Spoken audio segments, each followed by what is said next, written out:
Vos gueules, je commence. Bonsoir, Châtellerault. Vous allez bien? Ouais, c'est un peu mou, hein? On sent que c'est le Nord-Vienne. On sent que l'enthousiasme s'estompe en remontant le département, hein? Je répète, vous allez bien?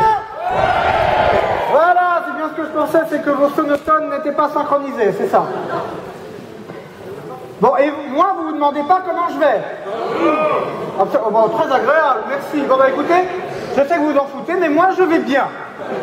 Enfin, disons que je vais mieux. Je vais mieux depuis que j'ai réussi à vous trouver. Parce que c'est pas facile de vous trouver. Vous, forcément, vous vous rendez pas compte, vous travaillez à Châtellerault. Vous vivez à Châtellerault. Pour certains encore, les plus pauvres d'entre vous, vous êtes même nés à Châtellerault. Si ça se trouve, il y en a dans cette salle qui n'ont connu que Châtellerault.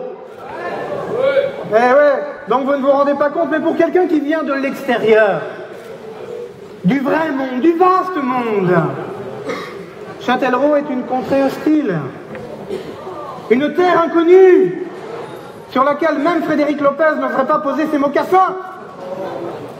Frédéric Lopez, il arrive à Châtellerault, il voit le rond-point de la main jaune, il se casse en courant dans la jungle avec les pygmées, vous ne le revoyez jamais. Franchement, je m'étais juré avec les organisateurs de ne pas aborder les sujets qui fâchent, mais sérieusement, à titre personnel, je suis pour la réindustrialisation du pays. Mais franchement, tant qu'il y aura cette main jaune, pas une boîte ne viendra s'installer à Châtellerault. Faites quelque chose. Je sais pas moi, couvrez-la avec une bâche. Faites pousser des bambous autour. Remplacez-la par un portrait de Jean-Pierre Ablin en pâte d'amande. Ça nourrira toujours les piafs et les chômeurs. Mais faites quelque chose, parce que là, vraiment, c'est pas humain, une chose pareille.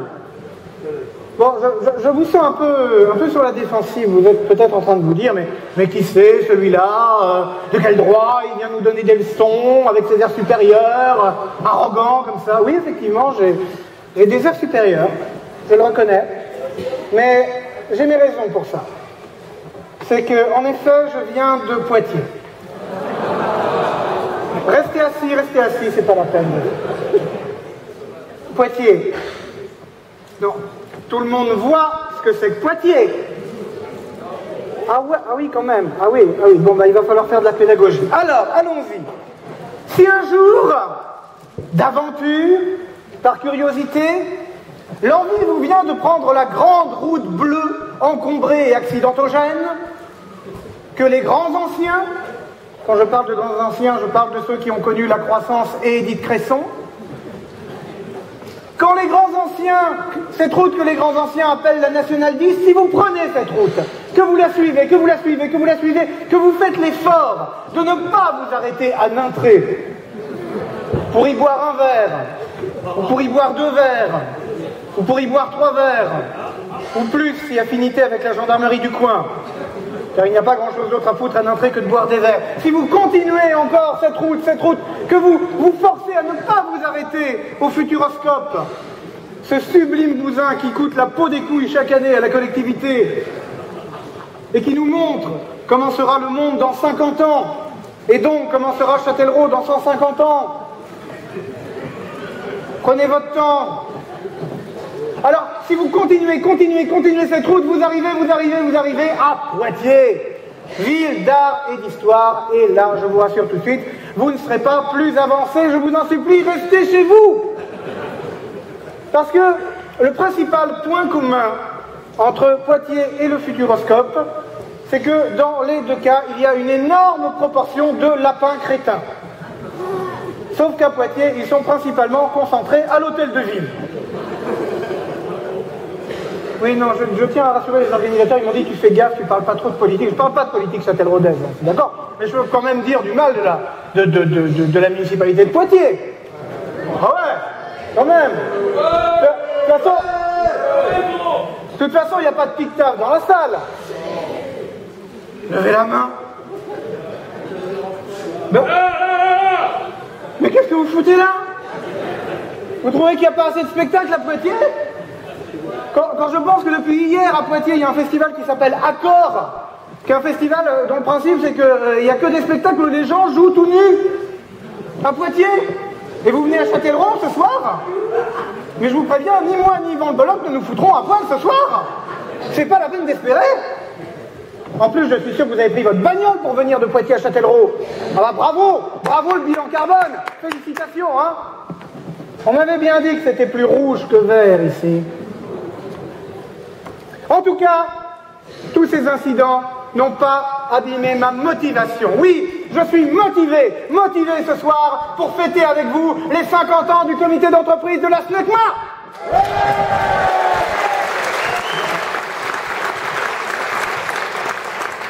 Vous êtes parti au quart de tour, vous êtes complètement manipulable, c'est flippant. Je suis complètement motivé pour cet événement pour deux raisons. D'abord parce que je suis payé. Et que c'est une très bonne raison. Les temps sont durs. Ne faites pas les dégoûter, vous voyez très bien de quoi je veux parler. Et la deuxième raison, c'est que essayer de faire rire autour d'un comité d'entreprise représente un défi impressionnant pour l'humoriste exigeant que je suis.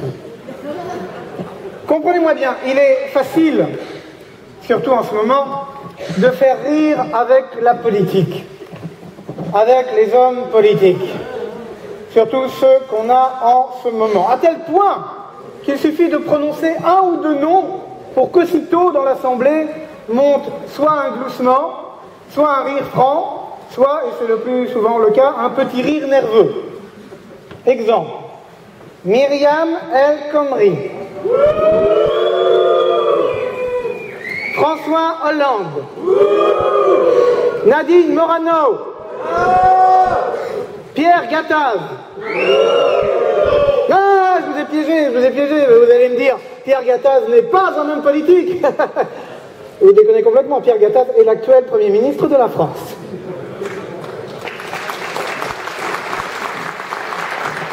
Quoi qu'il en soit, c'est trop facile tout ça, c'est comme pratiquer un abus de pouvoir sur Liliane Bettencourt ou dire que Manuel Valls est de droite, c'est évident. Alors que, excusez-moi, mais faire rire avec le comité d'entreprise, qui est une très grande victoire sociale, mais qui est quand même, soyons honnêtes, pour un humoriste, le sujet le plus chiant qui soit, ex aequo avec la sexualité de François Bayrou, ça demande quand même du bagage, de l'inventivité, de l'imagination, de la créativité de ma part à moi. Et ça va vous demander, de votre part à vous, énormément d'attention et de concentration. Et là, je suis sérieux. C'est la raison pour laquelle j'ai voulu passer avant que vous mangiez et avant qu'il y ait la musique. C'est qu'il va falloir que vous soyez hyper attentifs à tout ce que je vais dire, parce qu'il va y avoir du niveau. Hein. Je sais bien, on n'est pas à Nanterre, on est à Châtellerault, mais quand même. Et pour être sûr que vous allez être bien attentifs durant les 10 minutes qui viennent, j'ai convenu avec les organisateurs, vous vous arrangerez avec eux, qu'une interrogation écrite serait proposée lundi matin à l'embauche. Ah oui, je sais, ça déplaît. Et je vous informe même que les résultats de cette interro écrite compteront coefficient 4 pour l'obtention de vos points retraite. Ah, ça rigole moins, là, hein?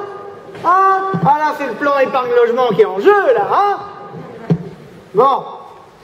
Donc, je sais que maintenant, je vais avoir l'attention de tout le monde.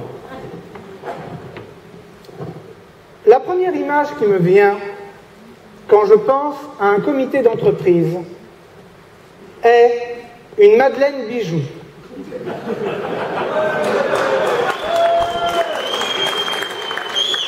En effet, lorsque j'ai été reçu pour la première fois dans un bureau du comité d'entreprise de la SNECMA, mais mon regard oscillait entre le regard vif et brillant de mon interlocuteur et les 8 caisses de Madeleine Bijou qui encombraient son bureau, en attente.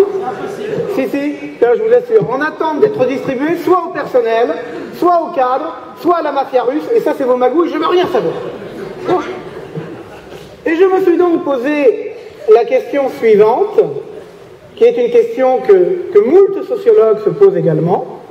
Il faut dire que les sociologues n'ont pas grand-chose d'autre à foutre, et moi non plus, ça tombe bien. La question qui est la suivante, et là vous pouvez noter, enfin ceux qui savent écrire peuvent noter, les cadres supérieurs se débrouillent comme ils peuvent. La question, on se calme, ceux qui sont au niveau du poil là au fond, donc. La question est la suivante, qui est arrivé en premier? Le comité d'entreprise ou la Madeleine Bijou? Eh bien, l'hypothèse la plus souvent évoquée, la plus souvent convenue, et que nous appellerons hypothèse 1, continuez de noter, est que c'est le comité d'entreprise qui a lancé la Madeleine Bijou comme produit d'appel. J'irai même plus loin, comme drogue d'appel, pour récupérer les gens. Exemple, je suis un employé de la SNECMA. Je marche dans un couloir. Vous noterez que j'ai fait un stage avec le mime Marceau. Et encore, la lumière n'est pas très bonne. Je marche, et soudain, je passe devant le bureau, un des bureaux du CE. Et soudain, mes papilles et mes narines sont emballées par une odeur irrésistible de beurre, de farine et de frais. J'entre dans le bureau. Que vois-je sur le bureau? Je vois une Madeleine Bijou. Je m'apprête, parce que ça c'est l'instinct du grand fauve qui remonte, je m'apprête à bondir sur la Madeleine Bijou, et là, une main m'arrête. Légèrement mais fermement. Et une voix, grave et sentencieuse, me dit: attends, tu veux ta Madeleine Bijou? Tu auras ta Madeleine Bijou. Mais avant, signe ici. Et là, l'employé de la SNECMA, qui veut tellement sa Madeleine Bijou, signe, mais il ne sait pas pourquoi il signe. Il croit qu'il signe simplement pour la Madeleine, mais il signe, en fait, en même temps que pour la Madeleine, il signe pour un pique-nique au camping des Petites Minaudières, pour un bal folk organisé par les baladins des Deux Eaux à la Roche-Posay, et pour un concert de Michel Thor ici même au parc du Chioux. Alors que tout ce qu'il voulait, l'employé de la SNECMA, c'était juste une Madeleine Bijou. Et ça, ce n'est que le début. Parce qu'après, que se passe-t-il? L'employé de la SNECMA devient dépendant à la Madeleine Bijou. Il a des crises de manque. Surtout concernant la Madeleine Bijou, il y a du chocolat dessus. Ça, c'est vraiment très dur, très dur. Et aucune méthode de substitution n'existe. Bon, il y a bien eu des tentatives faites pour remplacer la Madeleine Bijou par le broyé du Poitou, mais c'est un échec cuisant. Et donc, l'employé de la SNECMA devient de plus en plus dépendant à la Madeleine Bijou. Et il accepte des tâches de plus en plus humiliantes, comme par exemple être obligé de laver la vaisselle jetable au pique-nique du camping des Petites Minaudières. De la vaisselle jetable, quel sadisme! Il est obligé de danser une bourrée auvergnate avec un baladin des Deux Eaux à la Roche-Posay. Et enfin, il est obligé de peigner les faux cheveux de Michel Thor au parc du Chioux. Il n'est plus rien. Il n'est plus que l'objet du comité d'entreprise. Le zombie du comité d'entreprise, attendant sa Madeleine Bijou. C'est pour cela que l'on considère que la Madeleine Bijou est un peu l'arme secrète des comités d'entreprise, et que ça, je vous l'apprends, elle s'apprête à être interdite par la Convention de Genève. On ne pourra plus vous forcer à faire quoi que ce soit avec une Madeleine Bijou. Alors cette théorie, qui est la théorie communément admise, j'ai le plaisir et l'honneur de vous annoncer qu'elle est aujourd'hui battue en brèche par des découvertes récentes qui démontrent sans aucun doute que cette théorie est fausse de A à Z et que, comme pour beaucoup d'autres sujets, on vous a complètement manipulé. En effet, des documents récents retrouvés dans les restes calcinés du bibliobus de l'Encloître démontrent sans aucun doute possible que c'est le directeur de la biscuiterie Bijou, Marcel Bijou lui-même, qui a inventé le comité d'entreprise pour refourguer sa marchandise sur un marché qui était déjà saturé par les petits beurres, les pépitos et les figolus. Le comité d'entreprise n'a été inventé que pour permettre une énorme invasion de madeleines. Des madeleines partout, des madeleines qui nous ont envahis et qui ont envahi toutes les strates de l'activité humaine, puisqu'on trouve des miettes de madeleines bijoux aussi bien sur les sièges des fauteuils dans les bureaux, sur les sièges des chauffeurs-livreurs, ou même sur les chaînes de fabrication. Et même à la SNECMA, oui, je devrais le dire. En effet, à votre avis, d'où vient le succès des moteurs d'avion produits par la SNECMA? Et là, j'ai intérêt à faire très attention à la réponse que je vais donner à ma question si je vais toucher mon chèque à la fin de la soirée. Évidemment que le succès des moteurs de la SNECMA est dû à leur extraordinaire qualité. Mais, voilà, merci, on a le directeur des ventes au fond à droite. Ok. Mais également, et ça c'est le petit bonus consommateur. Oui, pardon, oui, une déclaration, une page de pub, d'accord. Mais le petit bonus consommateur, c'est le petit bout de madeleine que le mécano va trouver en trifouillant le moteur et qui va être un complément indispensable au déjeuner du midi préparé par sa femme. Déjeuner constitué de sushis et de graines germées parce que quand même le cassoulet c'est un peu trop lourd pour un lundi midi. Voilà. Je devais dénoncer devant vous ce scandale de la Madeleine, que j'ai envie d'appeler la monstruosité de la Madeleine, le temple de la Madeleine, l'église de la Madeleine. Merci, merci.